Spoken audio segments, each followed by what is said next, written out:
Neighbors living in the Bethel community of Eugene are feeling optimistic tonight after a notorious dumping site is now being cleaned up.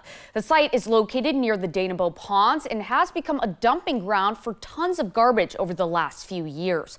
Reporter Noah Chavez shows us why neighbors are also afraid of what might happen next.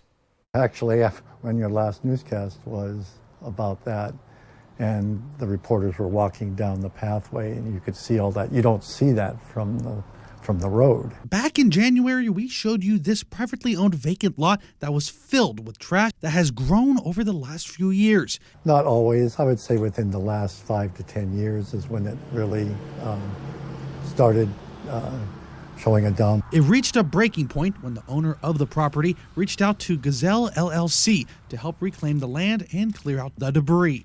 So far, we've done about 90 yards worth of trash or garbage. It actually seems more like a dumping site, like an illegal dumping site. The cleanup began and then had to be paused due to constant rain, turning the ground into a muddy nightmare.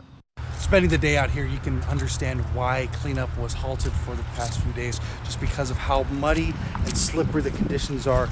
It is almost impossible to walk through here. I've lost my balance at least 2 or 3 times already.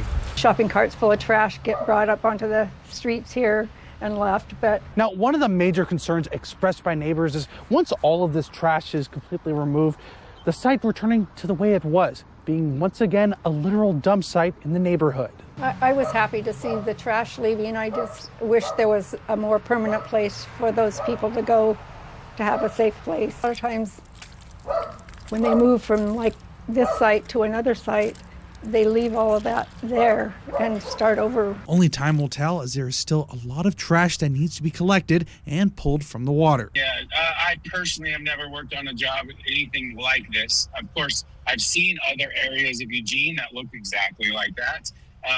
But as far as me and the business goes, it's first time I've seen something like this in depth. In Eugene, I'm Noah Chavez reporting.